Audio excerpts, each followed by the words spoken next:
I have to tell you a story. You don't know the Jack Tar Hotel. It's a shame. Makes this place look wonderful. The Jack Tar Hotel has plastic chandeliers in the ballroom where we do the training. And they've done a lot to improve it. I don't want to bad rap them. It looks very nice now. In the old days, it was questionable, however.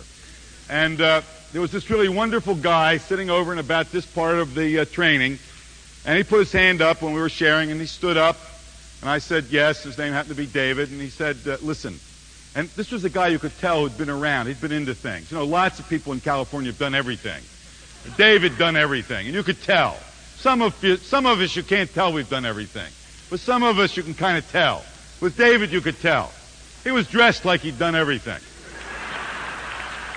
So David stood up and he said, listen, I have been to the greatest monasteries in the world. I have been to monasteries located at 12,000 feet in the Himalayas and sacred mountains.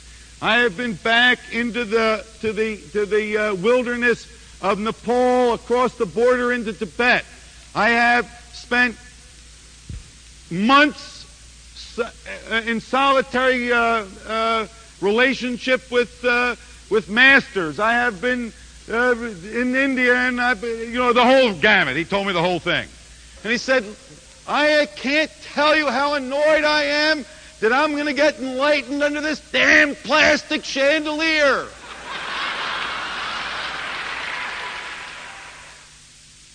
In 1971, Werner Erhard created a 2-weekend training designed to transform your ability to experience living. Since that time, he has been applying the principles of this training to social as well as individual transformation. Among the activities generated by the people who have completed the training are the Hunger Project, the Breakthrough Foundation, the Holiday Project, and the EST Foundation. In early 1981, for the first time in several years, Mr. Erhard traveled around the United States and delivered a series of special guest seminars about the nature and value of the training. The following are excerpts from this 13-city tour.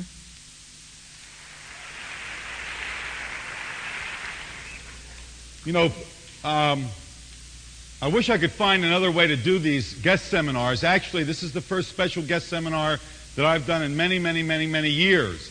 And it's a real privilege for me because one of the things that many people don't know is that there's not the training and enrolling for the training. See, lots of people think that there's the training. There's this process of enlightenment or transformation or getting it or whatever you'd like to call it. And then there's registering for the training or enrolling for the training or the process of this kind of a guest seminar. And that's really very inaccurate. It's all a piece. The process of enrolling for the training is as much of the training as the training itself is. And the process of registering will have a great impact on people's lives.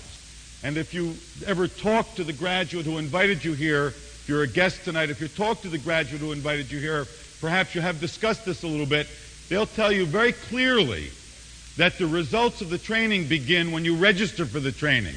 You don't have to wait to get into some ballroom or meeting room on a Saturday morning for the training to begin. The actual results that accrue to people, the benefits that accrue to people, start when you register for the training.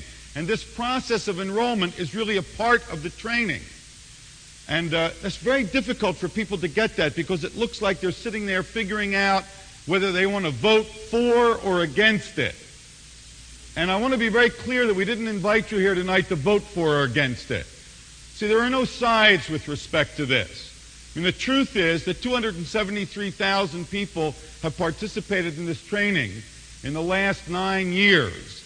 And overwhelmingly, not the majority or even most, but almost all of the people who have been through this training, almost all of that 273,000 people, when surveyed, say that it was the single most important experience in their life in terms of contributing to the quality of their life. And not surprisingly, in that same survey of graduates, in which thousands and thousands and thousands of graduates responded to a very large and complex survey form, And by the way, it was also checked with all those graduates who did not respond to see that it really represented all graduates, and in fact it did. By telephoning people who had not responded and filling out the questionnaire with them, they could then cross-check. But the point is that the training was the single most important thing in their life in terms of it making the greatest impact on the quality of their life. The only thing which was on a par with the training was people's family life, and it was on a par with the training. Everything else in people's lives, their education, their government, their job, their careers, was, if this was the training and this was people's family life in terms of the importance of its contribution to the quality of their life, everything else was down here like this. And not because people didn't like it. Because in another question, when we asked them, to what would you like to see us make a contribution? Where should we focus our energy in helping to make things work better? One of the very primary places for people was government. So it wasn't that they didn't like politics or government. It was simply that the way it was hadn't made a very big impact on the quality of their life. Now, you may have been invited here tonight, if you're a guest, to come see Werner Erhard. And maybe you came out of curiosity to see what I looked like, or whether I could handle myself.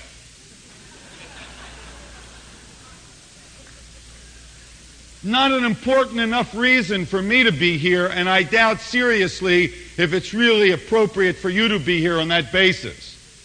And so I want you to know why I think you're here tonight, so that you know where I'm coming from in speaking to you tonight. See, my sense is that you are here because you have a real commitment to the quality of life, to the quality of your life, to the quality of the lives of those close to you, to the quality of the life of the people in the country in which you live, but really to the quality of all life, just plain ordinary to the quality of life.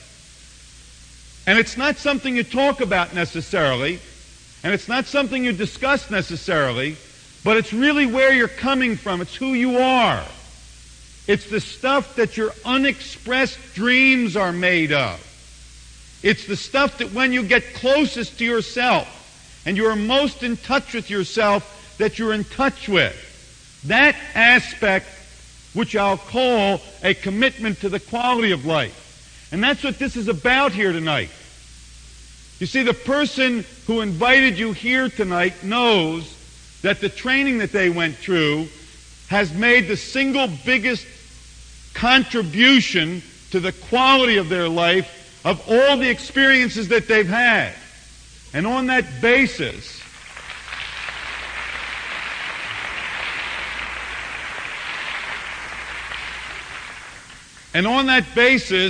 they want you to take the training. And it's really that simple.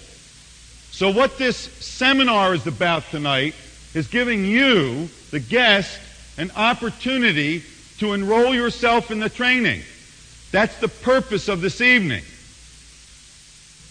Then, from the Constitution Hall in Washington, D.C. The EST Advisory Board is a board of about 120, something like that. Some of them are emeritus members of distinguished individuals, mostly from the United States, but from around the world, who've made important contributions to society. We ask them to come together 2 or 3 times a year to advise us how to make what we're doing more available and more useful. They once did a study on the most important outcome of the training. What was the place in which the training made the greatest impact in people's lives? Was their conclusion from their study that the place in which the training made the greatest impact was in the quality of people's family lives.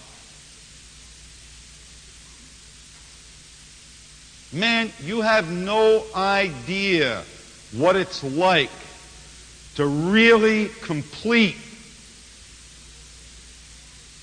to really dissolve the issues, to really take down the walls between you and your parents, whether they're living or dead. They still live in your experience. I wish I had the time to tell you about it. You have no idea what that does to you in your life. Lots and lots and lots of places where you have not been free to be yourself, where you haven't been really able and capable, are unconsciously, unknowingly to you, tied up with the unresolved relationship with your parents. And you want to know what? You don't have to go over it scene by scene by scene, moment by moment, incident by incident.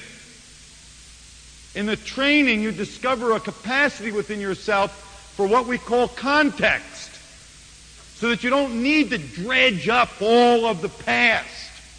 You're able to create a context of completion around it, which suddenly frees you in your relationship with your parents, so that you're able to express the natural love that's there and experience the natural love that's there regardless and transcendent to the circumstances.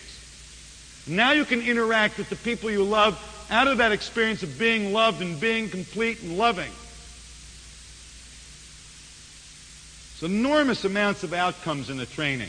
I hate to give a list of them. You know, some people go through the training and they begin to lose weight spontaneously without the agony. Some people go through the training and they simply lose the desire to smoke. Some people go through the training and some of the things that they've been carrying around with them, like sense of insecurity, financial insecurity is a big thing for people today. You know, they kind of, it's not, they're all right. They get that nagging sense in the back that they're not quite secure enough. What if something happened? Or what if this went wrong? Or what if that went wrong? For many people, those things resolve in the training, and suddenly you're able to be in the world with no sense of insecurity. You don't give a damn what happens. It's not like you don't care. It's like you know you're big enough to handle it. Now, you're big enough now, but why carry those senses of insecurities? At any rate, that's another thing that people report. People report remarkable abilities to break through in their relationships. Invariably, that'll be one of the things that people report. Real breakthroughs in their relationships with their spouse, with their children, with their parents. People report an ability to be more effective on their job, to communicate more effectively, to kind of be big enough to encompass people. In other words, when you're in an interaction with somebody, sometimes you have the sense it's them over there against me over here, and sometimes they're pretty big and you're pretty small. A transformed sense of self is not self as object or thing. It's a sense of self as space. So you become the space in which this thing and that thing are. The things in it are never bigger than you. That begins to give you a facility, a faculty, an ability to relate with other people, to communicate with other people, to be with other people. A way that makes you more effective. It is more nurturing. I told you about people who have jobs in which they feel they get burned out after the training. Suddenly these very same exact jobs begin to nurture them. They're no longer burned out by the jobs. They're nurtured by them. People are able to do things they always wanted to do and could never either quite find the time or whatever excuse it was. One of the things that gets handled in the training is your excuses for not being fully alive. See, it's a very interesting thing about transformation. People think it's a badge you get. You know, you've been through the training, you get this badge, and now you're a graduate. That's it. You can relax, everything is all over for you. That's the graduates laughing. Because everything is not all over. As a matter of fact, if anything, everything has just started. And that's the sense that you get.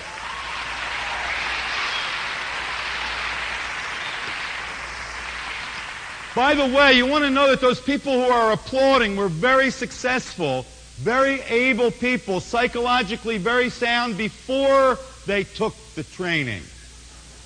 Very important for you to know that. I want to tell you about some research that was done. There was research done on people before they took the training, just after they finished the training, and then 3 months later.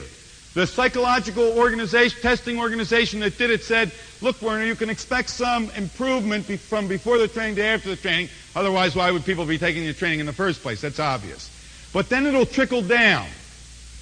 And it'll level off someplace. And wherever it levels off, and we'll know that, contrasting where they are 3 months later, we'll know wherever it levels off, that's really what you're delivering. Not the big high people will come out with after the training, but whatever they're left with over time. Fair enough, we wanted to know that. Now, after the training, there was a big jump up, predictable. 3 months later, it had not dribbled down. It, as a matter of fact, had increased, much to the surprise of the psychologists and the testing organization. Made them very interested in the training. As a matter of fact, they took the training. But the point that I want to make with you is that the training is not something that is a kind of a badge that you get and then that's it. No. The training is something you will never get over.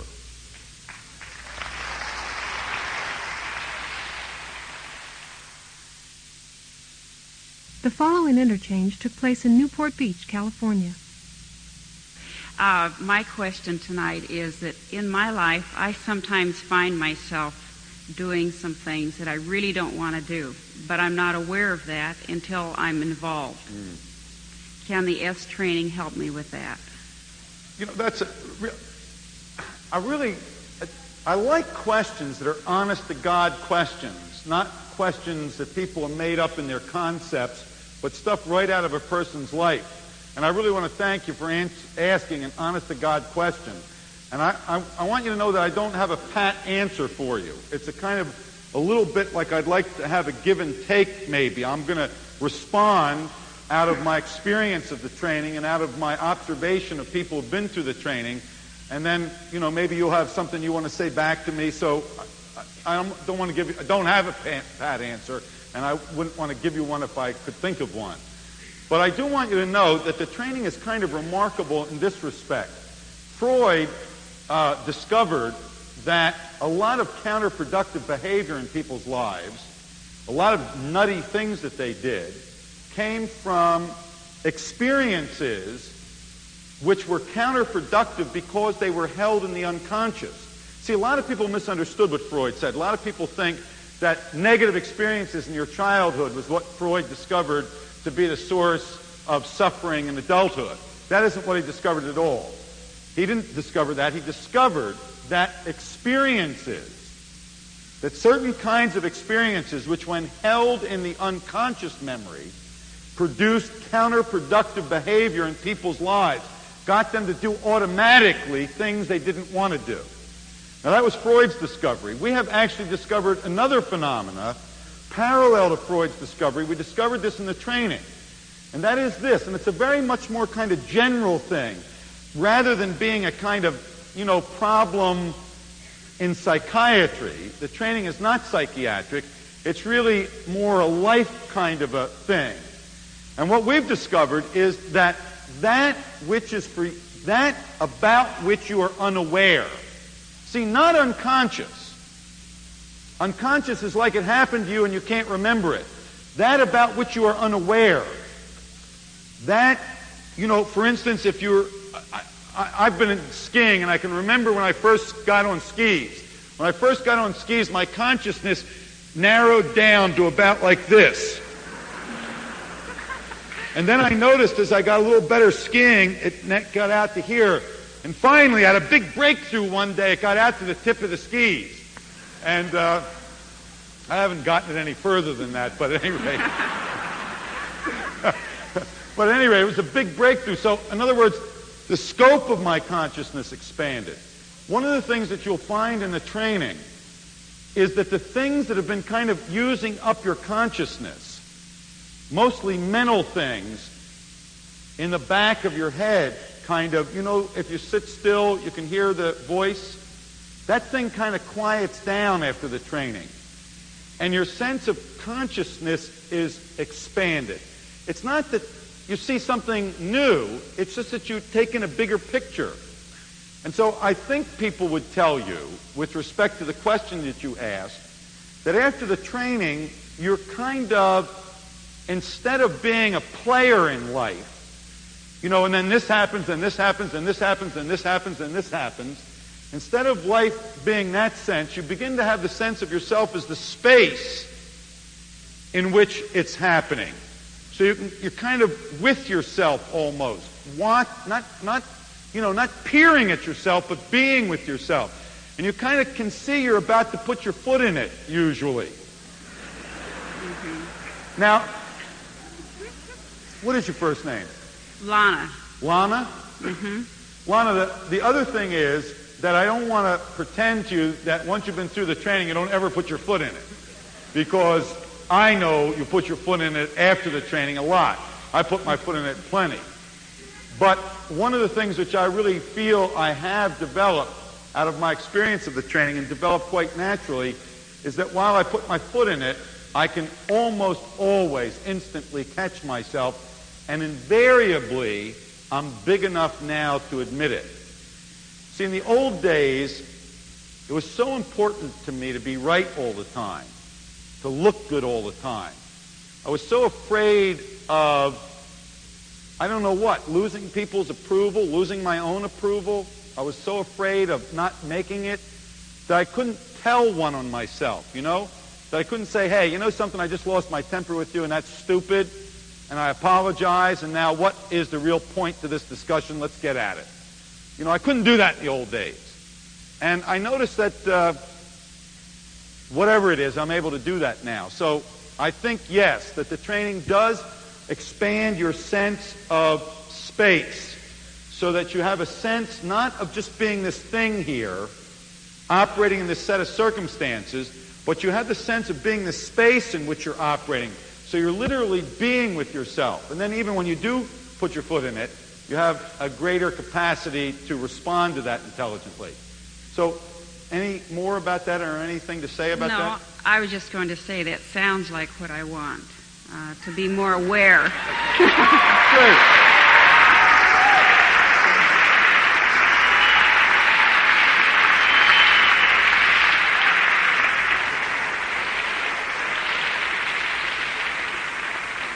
I want to try to give you a little idea of what it's like in the training. First off, the training is a very exciting place to be. There's something really happening in it. And the training is done in an atmosphere of real dignity. It's not done in an atmosphere of kind of politeness or done in an atmosphere of social grease, but it's done out of a sense of real compassion for the people who are doing it.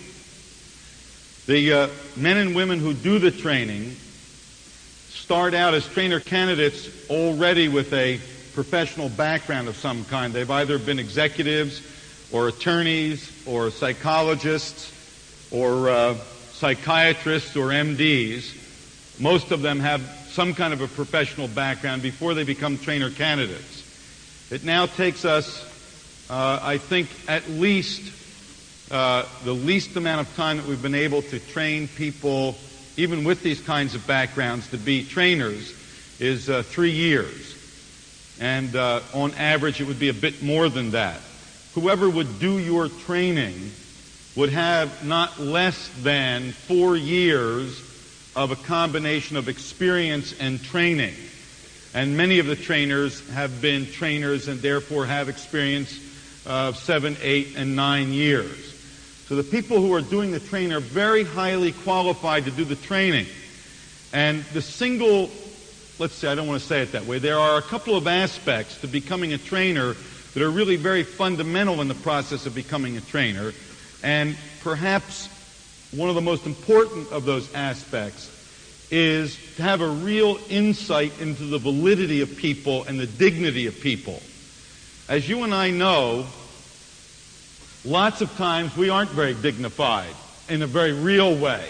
Or we may be dignified in an outward way, but I mean not in an inward way. I mean, all of us have the experience perhaps from time to time. In fact, I don't want to say perhaps. All of us have the experience from time to time of being small or petty, of being kind of me first, ungenerous. And lots of people are afraid that's who they are. As a matter of fact, if you examine people very carefully, we've had the chance to examine thousands and thousands of people, you find that many of us are the person we put out into the world so as to hide the person we're afraid we might be. And the person we most want to hide, that person we're afraid we might be, the person we most want to hide that from is ourselves. So we're running very fast on this kind of a treadmill to keep our best foot forward, to look to ourselves like a good guy. And lots of people are afraid to take the training because they're afraid to find out who they are. And they literally are afraid they may be this person that they've been attempting to hide. And as I say, most particularly attempting to hide from themselves. One of the things you discover in the training is that you are really three people. You are the person that you've put together, that makes, that combs his or her hair and puts on the right clothes and knows how to say things correctly and has been educated to whatever degree you've been educated and knows how to get along in life and wants to look good and wants to gain other people's approval and wants to be successful and wants to be right but doesn't want to be seen to be overly ambitious. That whole thing. That's kind of the one we put out there. And you do come face to face in the training with the person you're afraid you are. And you get to experience that very directly and very straightforwardly.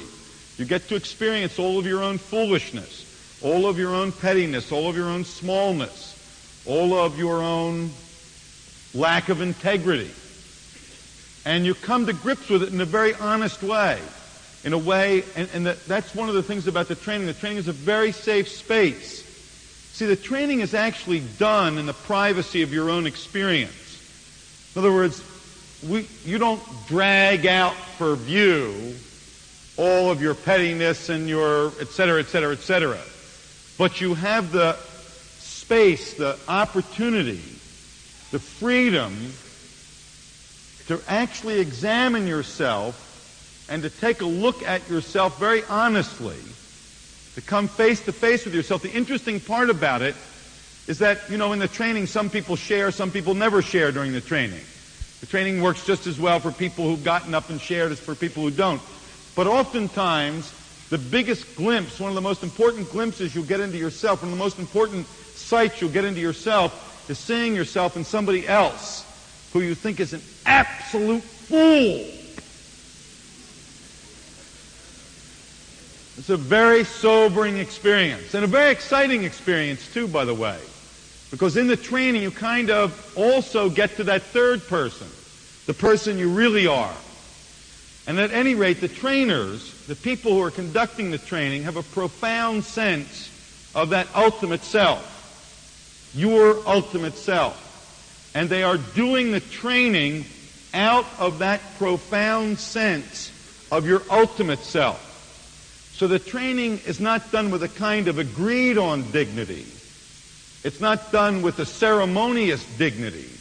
It's done with true dignity. The dignity wherein you are recognized for who you really are. The training is also done at the level of self-determination. No one does anything to you in the training. The training is something you do yourself. The trainer makes the opportunity for you to do it. It's not that the trainer knows something that you need to know, or that if you knew you'd be all right. It's that the trainer knows that you know something that if you knew, it would substantially alter the quality of your life. So you see, the training is often about things you already know. But it's about knowing them in a way that actually makes a difference. Some people want to know how come the training works for everybody. It's very simple. The training's already inside of you. It's not something you get that gets added on to you that you then carry around with you. That stuff's pretty worthless anyhow. Everybody knows the stuff you add on to yourself eventually falls away if you don't reinforce it. The training doesn't need any reinforcement. So there's no ideology. There's nothing that you join. You don't belong to something. You aren't co-opted. You don't suddenly start sounding like me. You suddenly start sounding like you.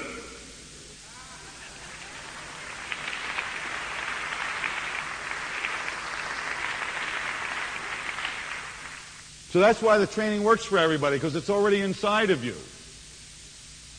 It's like where I live on the West Coast in San Francisco, sometimes that big bridge that goes from San Francisco across the bay, the Golden Gate's hidden in the clouds. But it's there, and it's big. The wind comes along and sweeps the clouds away. It doesn't put the bridge there. But suddenly you can see it. Training works like that. Some people are afraid of being conned. No, they're not. Not really. People are afraid that other people will think they've been conned. That's very bad. People are very frightened that other people will think or find out that they've been taken in. Listen, this is the training. You go home tonight and take a minute and take a look at how much of your behavior is really motivated, how much of your interactions with other people, how much of the way you are in life is really motivated by a desire to make sure that nobody thinks that you've been taken in or conned. You watch how much of what comes out of your mouth in your interaction with other people is to prove to them that you know you haven't been conned, you haven't been taken in, you aren't a sucker. If that isn't a sucker, I don't know what is. Who the hell else would be avoiding being a sucker?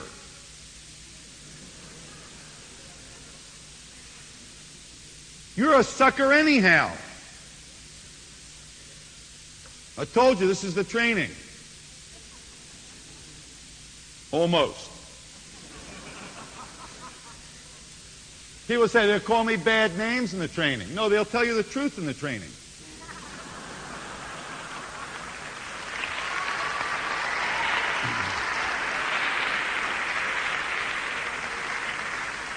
So I'm going to tell you the truth. The truth is you've been conned. You don't have to worry about being conned. You've been conned. You are conned. I'll tell you the biggest con there is. It's a societal, cultural con. It goes with the species. The con is that something or someone or someday you are going to be happy.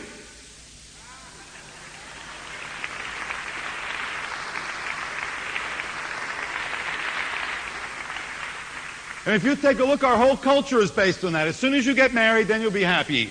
That doesn't work. As soon as you get divorced, then you'll be happy. As soon as you get educated, you'll be happy. As soon as you become the vice president, you'll be happy. As soon as you become the head of the department, you'll be happy. As soon as this happens, you'll be happy. If you can only have more money, then you'd be happy. Longer vacations, then you'd be happy. Shorter work hours, then you'd be happy. Or whatever it is. That's an absolute con. You aren't ever going to be happy.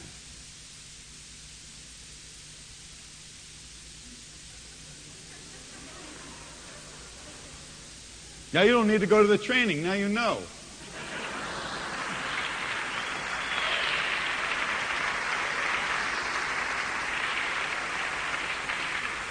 See, this is it.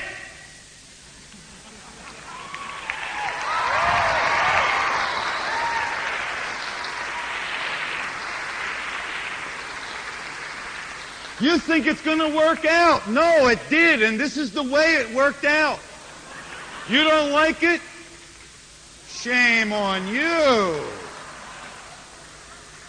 I had the opportunity to be with and learn from a man who is considered today Japan's foremost living Zen master, a man by the name of Yamada Muman Roshi. Very beautiful, very old, lovely, radiant human being. At the end of my stay with him, he did a series of calligraphies, brush paintings, characters, ideographs.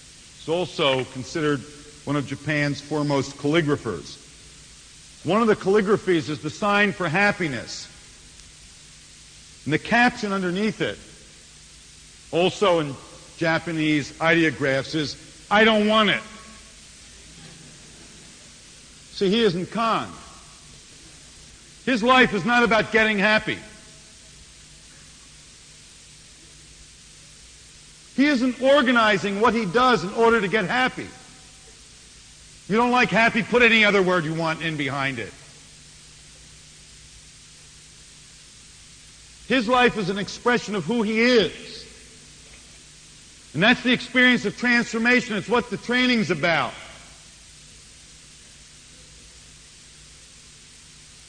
You're being conned out of the training, not into it. The EST training is offered now in 35 cities around the world and in 5 different countries. The training is offered not only in the United States, but in Canada, in Britain. We've had programs on the continent in France, Sweden, Germany, and Switzerland. The training is done in India. There's an enormous demand for the training in India, way bigger than we can even come close to satisfying. And we just recently completed our first training in Israel. We've done the training in the 5th grade classroom in Watts. We've done an all-black training both in Oakland, California and Harlem, New York. We've done a training for people of only Hawaiian descent in Hawaii. We've done the training in various prisons, in the Alderson Women's Prisons, in the Lompoc Federal Penitentiary, in the Leavenworth Federal Penitentiary, in San Quentin. San Quentin, by the way, is the kind of penitentiary where the guards are tougher than the inmates in most prisons, and they better be. You go into San Quentin to do the training, and they ask you to sign a release that says if you're taken hostage, they don't trade anything for you.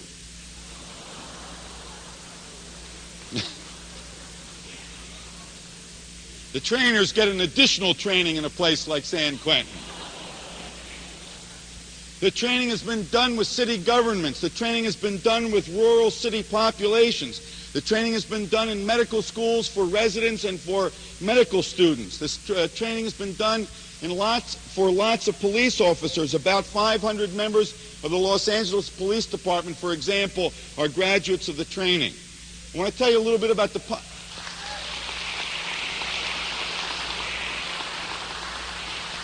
I want to tell you a little bit about the kind of people who've done the training. The youngest person to ever take the training was 5 years old. The eldest person to ever take the training at the time she took the training was 96 years old. 11,000 people were 55 or over when they took the training. 18,000 people were 17 or under when they took the training. 1 out of every 10 graduates, that's 26,000 people, is an educator. 1 out of every 8 graduates is a manager or executive. That's 28,000 people. 5,000 graduates are in the legal profession. 1 out of every 15 graduates is in the health profession, a doctor, nurse, a therapist, psychiatrist, psychologist, like that. The average graduate has the equivalent of 15.5 years of education. And obviously our graduates range in education from not having gone to high school, where many of the inmates in the prisons were, to people who are internationally famous for their intellect and their academic prowess. The average, however, as I said, is 15.5 years of education. 1 out of every 4 graduates has an advanced degree, a master's degree, a doctorate, or a professional degree. There are 276,000 graduates of the training. There are 1,000 new graduates on average every week, approximately 50,000 new graduates a year. There's an average of 635 graduates in every congressional district in the United States, and 1 out of every 800 people in this country is a graduate.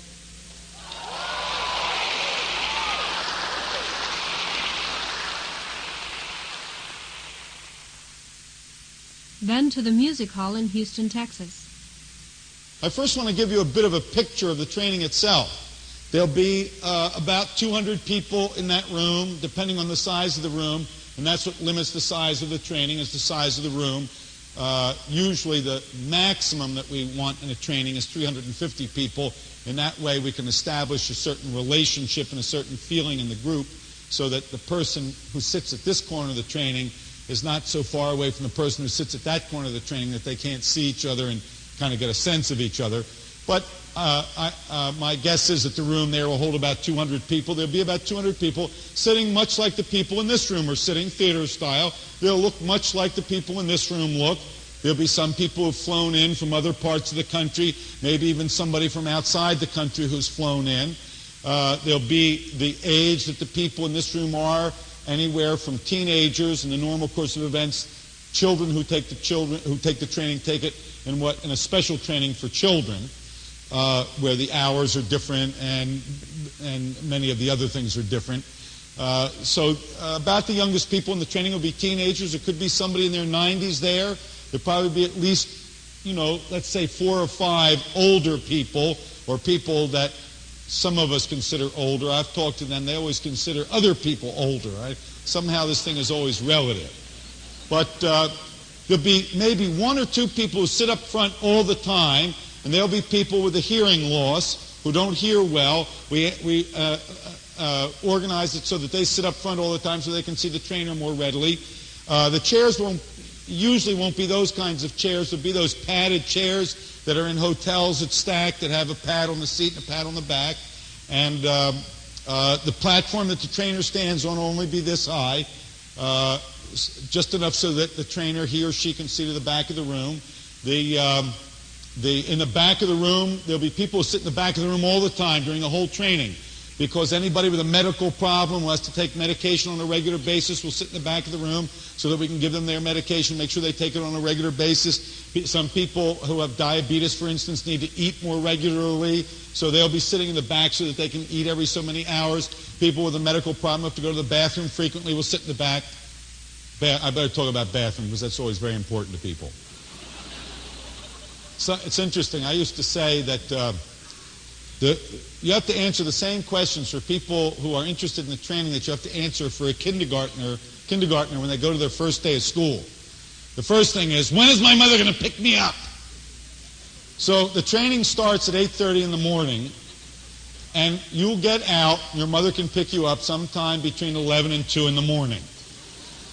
And the second day and the third and fourth day of the training start at 9 o'clock instead of 8:30.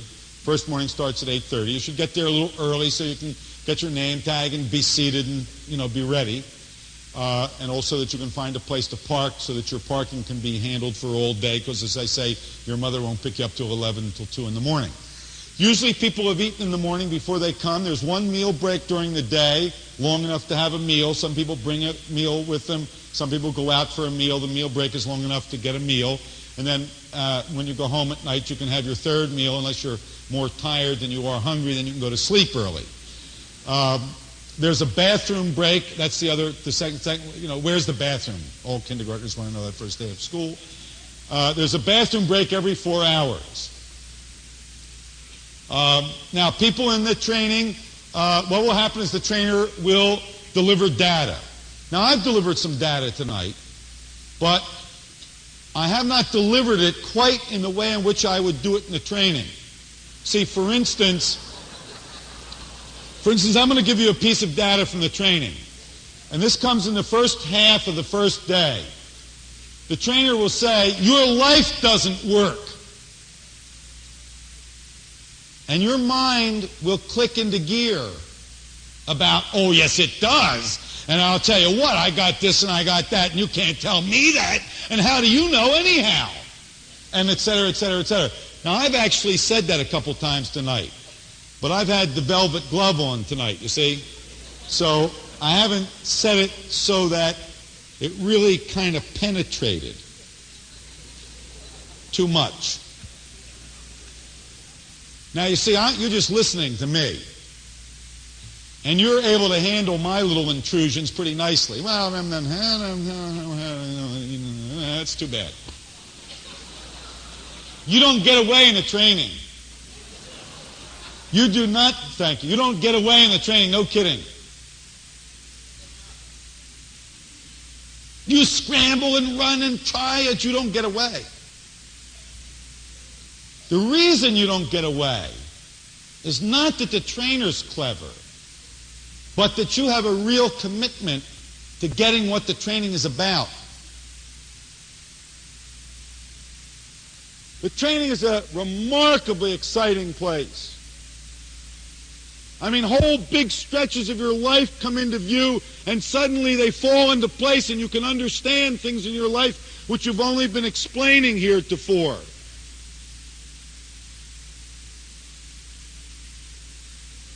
But I want to be real clear that it's all a function.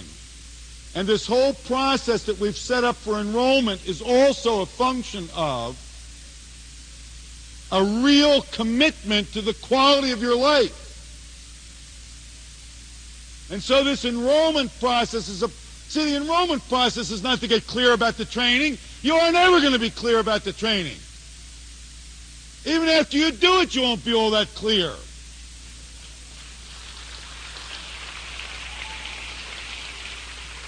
The doubt that you need to sort out tonight in order to register yourself in the training is not the doubts about the training. It's the doubts, if you've got any, about your own commitment to the quality of your life. Now, some of you came here tonight already determined that you were going to enroll in the training, and no matter how bad I was, it doesn't make any difference to you, you're going to enroll anyhow.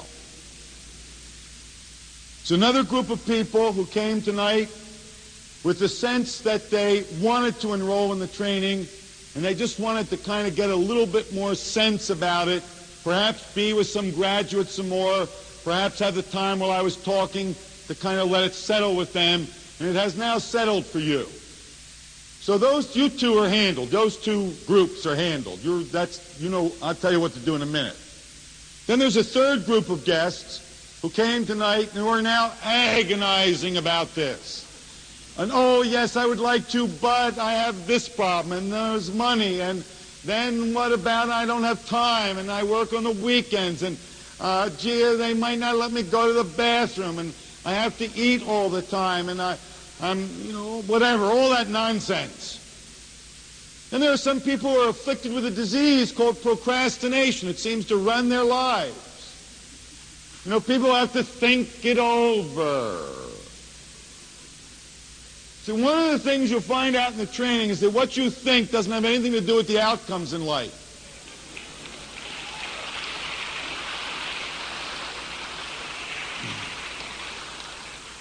So for some people, the hardest part of the whole training, as terrible as it is enrolling in the training. Please don't make it that way for yourself. So stupid. I know it's difficult. I don't mean to be silly about it. I know it's not a nothing choice to make. I know it's a profound choice to make. And I know that you get up on the edge, and it's kind of like teetering on the edge of the diving board. You get right up there on the edge, and yeah, you want to go in, otherwise what the hell are you doing in the diving board? But gee, it looks like a long way down there, and maybe the water is cold, and maybe I shouldn't do this. But after all, I'm up here to do it. Well, let me first off tell you, and I tell you out of the experience of 280,000 people, the water's fine.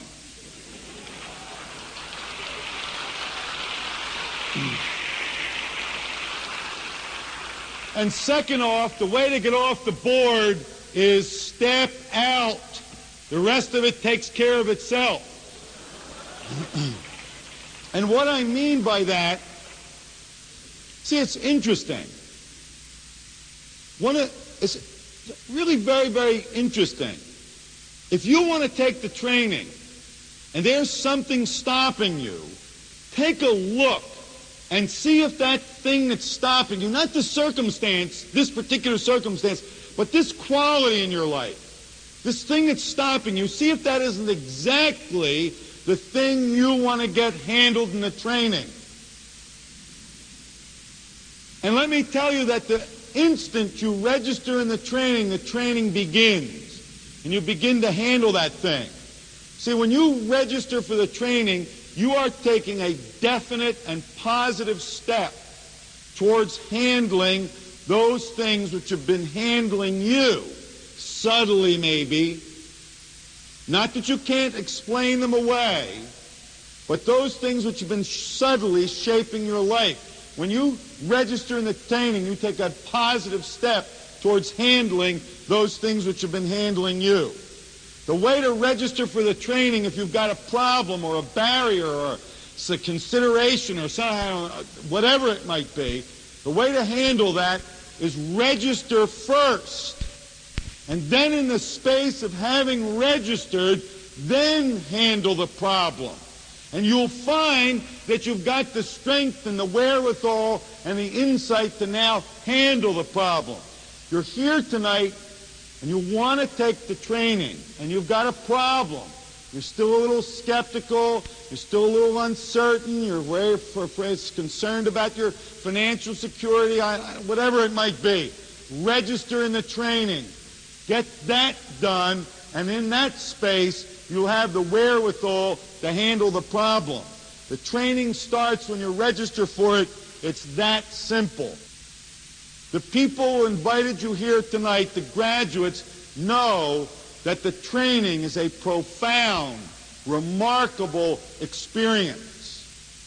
And their purpose in inviting you here tonight comes out of their regard for you, comes out of, yes, and I'll say it in public, their love for you.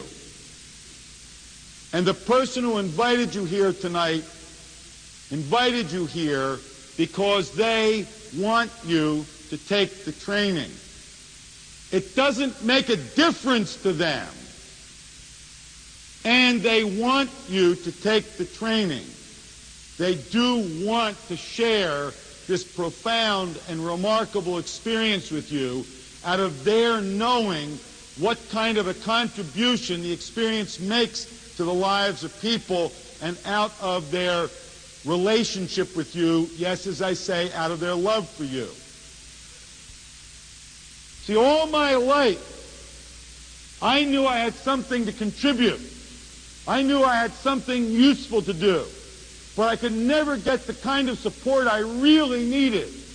I mean, I really couldn't get the kind of support I really wanted from the people I worked with or from my family or from my friends. About 9 years ago, I discovered how come I couldn't get support. And since that time, I have gotten a ridiculous, enormous, magnificent amount of support. What I discovered now about 10 years ago was that I wasn't being supported because I wasn't supportable. Real simple. See, if you said to me, gee, this is something I did, I thought it was great, I would say, yeah, but that was fine for you. And if I said, well, I'd like to do this thing, but I've got this problem, and you came up with an answer, I'd say, yeah, but. See, there was no way you could do anything for me. You could not do anything for me. I did everything on my own. I never did anything anybody wanted me to do or anything anybody asked me to do. I was literally unsupportable. I always had an answer. I could never give another human being the privilege of contributing to me, of contributing to my life. I wasn't big enough to share that opportunity with someone else. I couldn't tolerate doing something where someone else could say, I contributed to this person's life. If you're a guest, be big enough tonight. Be supportable. Now, back to Newport Beach, California. Good evening. I'm one of those persons that you were speaking about an hour ago or so who has been suffering along with a very good friend who has been telling me about EST. And telling you. And what made it even harder is that he's one of my favorite people in the whole world. I understand. Well, I took your advice, and he helped me end both of our miseries this evening. I'm now registered.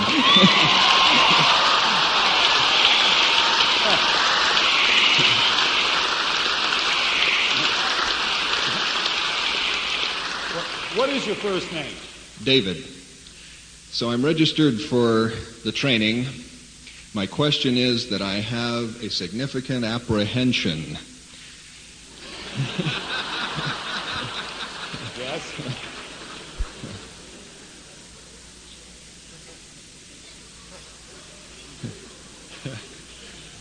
My apprehension specifically is this.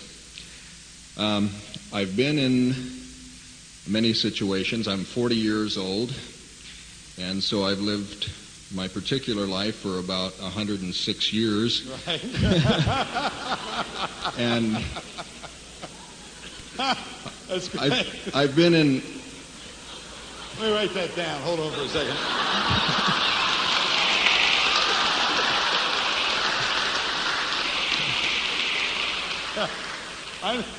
That's great. That'll be in the training soon. So I've been in a variety of situations, some of which have made me feel very alive and very fulfilled, and some of which have made me experience pain. When I'm visualizing what I've signed up for, I'm visualizing something that has been rumored regarding the EST training that, seriously now, I will be a person who, as part of this training, will have my very inner private soul bared to a dispassionate trainer in front of 200 strangers. Okay, that's... My question is that going to happen? I'm ready, but...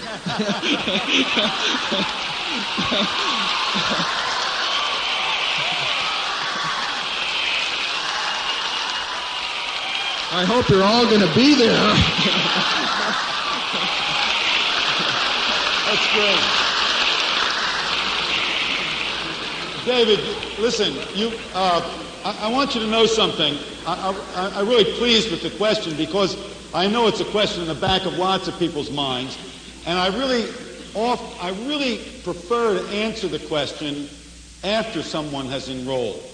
Obviously, I'm going to do what I don't prefer to do and answer it before for lots of people here.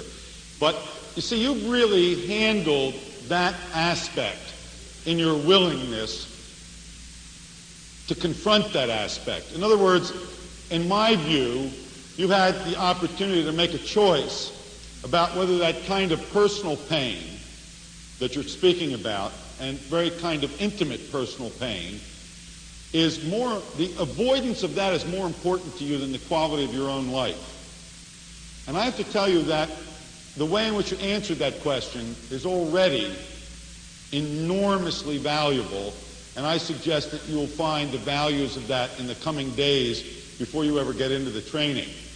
So I just have to validate that, and I have to acknowledge that because it's something for which I have a lot of respect. And it's not just a kind of personal respect, it's something which I want to share the opportunity, it's an opportunity I would like to share with other people, and I think you've done a really brilliant job of doing that, and I appreciate the good humor with which you did it as well. But now let me try to get to the quality in the training. The training will almost undoubtedly reach deeper in you than, I don't want to say that any experience has, because I'm going to assume a guy who's lived 106 years has been, like you and I have, has been gotten to a couple of times. But I want you to know that the training will reach very deeply inside you, but it will do it in a different way than other things have reached deeply inside you. It will reach at those sore spots or points of pain. It will penetrate into them, and you should know that the training is hardball. It's not kidding. It's after the truth, and it gives you the opportunity to get at the truth, but it does it in a very interesting way. The trainer will not get inside the depths of you. You will get inside the depths of you with an objectivity. I really want you to get this part, with an objectivity which you perhaps have not had available to you in other situations which got deeply into the painful aspects of one's psyche.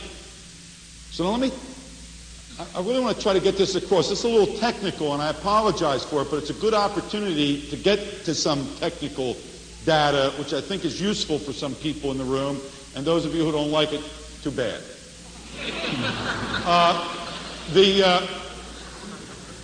You see, in the normal course of events, when you get down inside yourself, what is at issue is something which you'll hear more about in the training called survival.